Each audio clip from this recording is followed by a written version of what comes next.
사랑하는 성도 여러분, 반갑습니다. 오늘도 주님 안에 있기 때문에 소망이 있고요. 주님 안에 있기 때문에 또 우리에게 오늘 감당할 수 있는 능력이 있습니다. 하나님 말씀 보도록 하겠습니다. 디모데후서 1장 9절에서 18절입니다. 디모데후서 1장 9절에서 18절. 제가 9절 읽고 시작하도록 하겠습니다. 하나님이 우리를 구원하사 거룩하신 소명으로 부르심은 우리의 행위대로 하심이 아니요 오직 자기 뜻과 영원 전부터 그리스도 예수 안에서 우리에게 주신 은혜대로 하심이라.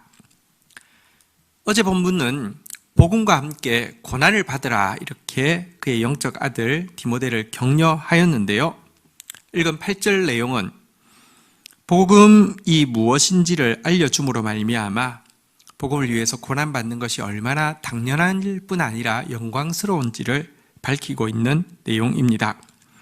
8절에서는 우리를 구원하시고 또 우리를 거룩하게 불러주신 것은 우리가 잘나서가 아니라 우리에게 행위가 있기 때문이 아니라 하나님의 뜻이고 예수 그리스도로 말미암는 은혜 때문이라고 이야기하고 있습니다. 바울이 부름받은 것도 또 디모데가 부름받은 것도 또 우리가 부름받은 것도 우리에게 어떤 공로가 있어서가 아니라 하나님의 은혜로 하나님의 뜻으로 말미암았습니다. 우리는 복음을 위해 고난받을 수 있는 자격 자체가 없는 사람들입니다. 우리는 복음의 회방자요 박해자인데요. 이런 우리를 영원 전부터 은혜 안에서 예정하셨다가 예수 그리스도를 통하여 이 은혜를 깨닫게 하시고는 우리로 복음의 일꾼이 되게 해 주셨으니 이것 생각할 때 우리가 복음을 위해서 고난받는 것이 내가 무언가 복음을 위해 해드리는 것이 아니라 고난받을 수 있음 자체가 은총임을 깨닫게 된다는 것입니다. 이어지는 10절에서 11절 제가 내용 읽도록 하겠습니다. 이제는 우리 구주 예수 그리스도의 나타나심으로 말미암아 나타났으니 그는 사망을 패하시고 복음으로써 생명과 썩지 아니할 것을 드러내신지라. 내가 이 복음을 위하여 선포자와 사도와 교사로 세우심을 입었노라. 복음을 위하여서 고난받아야 하는 두 번째 이유를 10절은 밝히고 있습니다. 우리가 가진 복음은 영광과 승리의 복음이기 때문이라는 것입니다. 예수 그리스도는요, 그의 십자가 죽으심으로 끝나지 않고 부활과 승천을 통하여서 사망을 영원히 멸하셨고 우리 앞에 썩지 않는 생명의 길을 환하게 드러내신 분이십니다. 이 진정한 생명의 복음을 우리가 가졌으니 이 일에 대한 선포자로 교사로 사도로 부르심을 받았으니 우리는 우리 앞에 닥친 이 작은 고난에도 불구하고 복음을 감당해야 된다는 것이 바울이 디모데에게 권면하고 있는 내용인 것입니다. 여러분, 생명의 길이 어디 있습니까? 그러나 예수 그리스도 안에 우리는 분명한 생명의 길을 발견하였습니다. 네, 지금 신천지 이단에서 자기 교리를 잘 믿고 자기 시키는 대로 무조건 순종하면서 영혼들을 미혹해서 전도 많이 하면 14만 4천 안에만 들면은 신인 합일이 되어서 육체가 죽지 않고 영생을 하게 되고 천하만국의 금은보화가 자기 것이 된다고 가르쳤습니다. 성경은 그렇게 가르치지 않습니다. 여러분, 우리 구원 자체가 은혜일 뿐더러 여러분, 하나님께서 우리에게 주신 영생, 영원한 사랑이란 이 육체가 죽지 않고 이 육체가 세상의 금은보화를 다 누리는 것을 이야기하지 않습니다. 하나님과의 관계에서 막힘없는 사랑을 받은 사람이 사람과의 관계에서, 세상과의 관계에서 참으로 생명력을 흘려 보내다가 여러분, 우리의 육체는 죄로 말미암아 죽을 것이지만 잠시 사는 육체가 아니라 영원한 부활이 있을 것이고 그곳에서 영원한 생명을 누리며 생명 안에서 왕노릇하는 것, 이것이 우리에게 주신 약속인데요.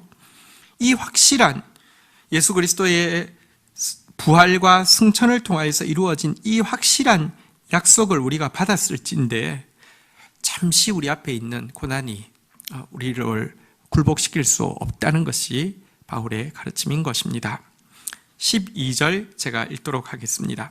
이로 말미암아 내가 또 이 고난을 받되 부끄러워하지 아니함은 내가 믿는 자를 내가 알고 또한 내가 의탁한 것을 그날까지 그가 지키실 줄을 확신함이니라. 바울은 바로 이 복음을 위해서, 은혜의 복음, 승리의 복음을 위해서, 영광의 복음을 위해서 고난받는 것 부끄럽지 않다고 선언하고 있습니다. 왜냐고 하면 지금 그는 자기가 의지하는 예수님이 어떤 분이신지 너무 잘 알고 있고, 예수님은 그에게 약속하신 것, 곧 이 생명, 영생을 끝까지 지켜주실 것을 확신하고 있기 때문에 그렇습니다.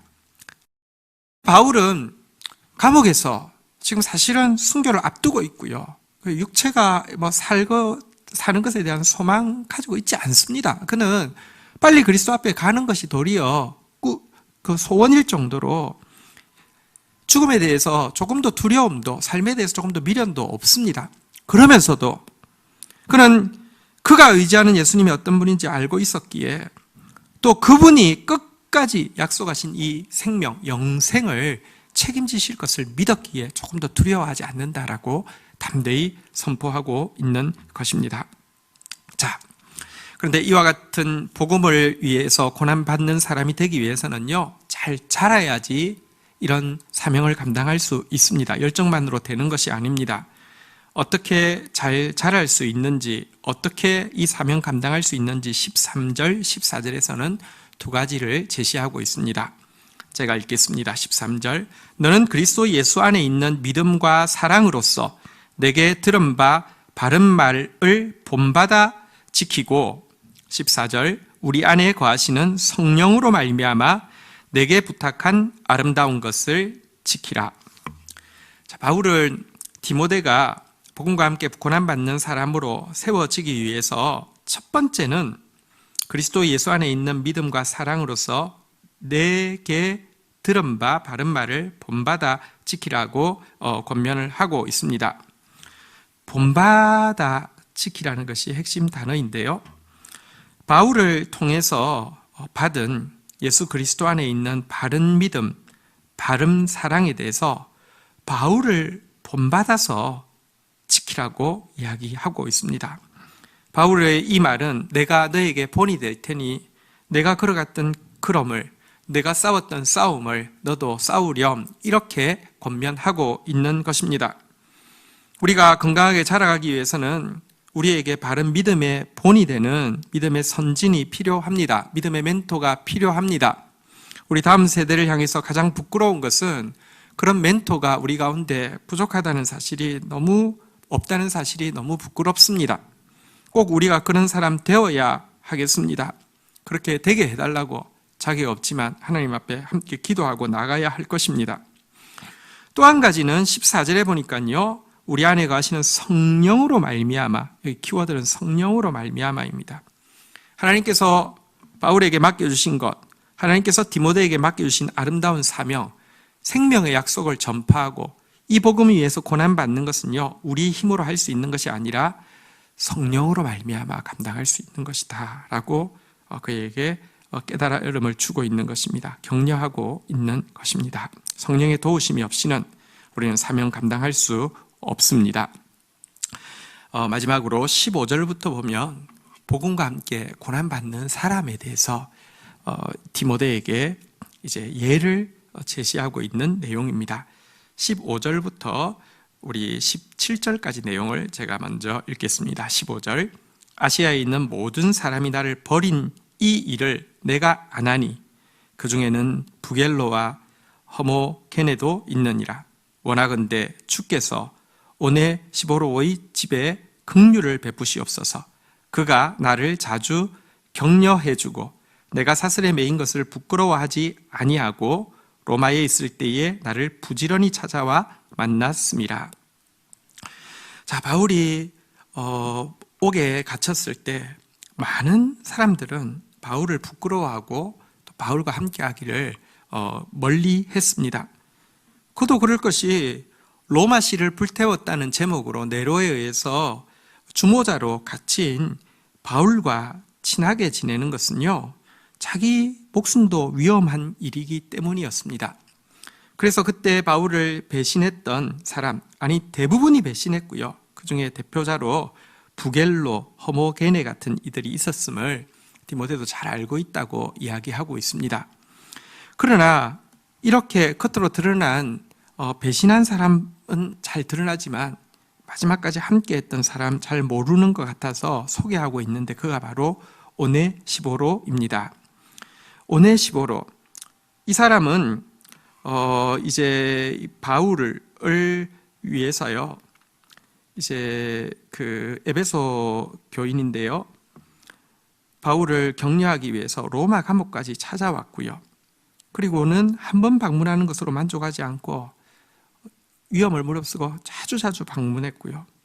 옥에 갇혀 있는 바울의 마음을 유쾌하게 만들어주는 그런 정말 귀한 복음과 함께 기꺼이 고난받는 사람이 있었다라고 오네시보로를 소개하고 있습니다. 디모데가 에베소 교회의 지도자이기 때문에 잘 알고 있는 아마 동료 지도자였겠죠. 그에 대해서 이렇게 소개하고 나서는 18절 마지막 절입니다. 제가 읽겠습니다. 원하건대 주께서 그로 하여금 그날에 주의 긍휼을 입게 하여 주옵소서. 또 그가 에베소에서 많이 봉사한 것을 내가 잘 아느니라. 오네시보로 복음과 함께 고난받고 복음의 사람을 위해서 또 기꺼이 함께 고난에 참여한 오네시보로에게 바울이 빌고 있는 축복은 그날에, 다시 말하면 주 예수 그리스도의 날에, 그리스도께서 만왕의 왕으로 재림하시는 그날에 주의 긍휼을 입게 하여 주옵소서라고 기도하고 있는 내용입니다.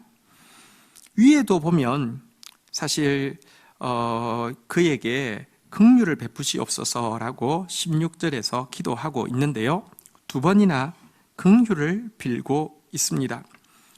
누구도요, 오네시보로 같이 귀한 분도 하나님의 행위대로 갚으면 심판을 이길 수 없습니다. 우리 중에 누구도 주의 긍휼 없이는 심판을 이길 수 없습니다. 그런데 주의 긍휼이 임하면요, 긍휼이 무엇이라고요? 죄 수석에 선 죄인을 판단하는 재판장이 아니라 회중석에 있는 어머니가 바라보는 마음이 긍휼이에요. 병약한 자식을 바라보는 부모가 가지는 마음이 긍휼이에요. 이 긍휼이 있으면 시험을 넉넉히 이기고요, 내가 연약할수록 더욱 귀히 여기사 높은 보좌 위에서 낮은 나를 보시네. 이게 긍휼 아니겠습니까? 이 긍휼로 쓸 수 있습니다.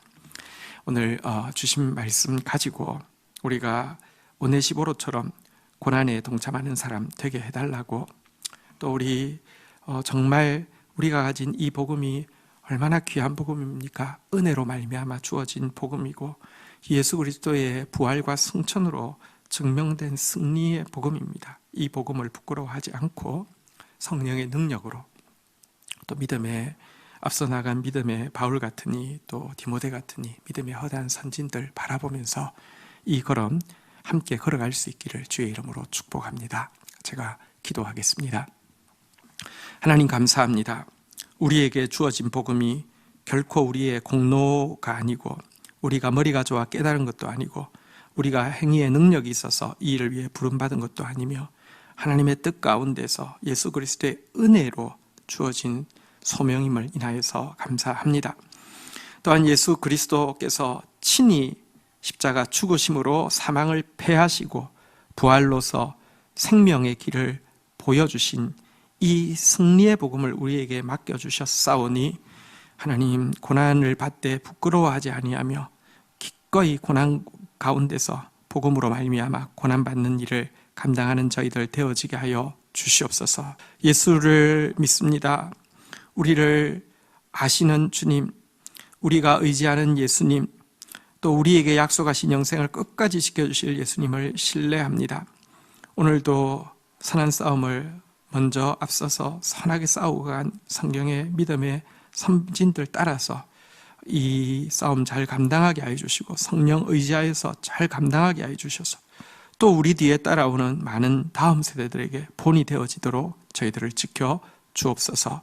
오늘 우리가 부겔로와 허모게네의 길이 아니라 오네시보로의 길을 걸어갈 수 있도록 도와주시고 주의 긍휼을 덧입어서 여시 주 앞에 서는 자 되게 인도하여 주옵소서. 예수님의 이름으로 기도 올립니다. 아멘.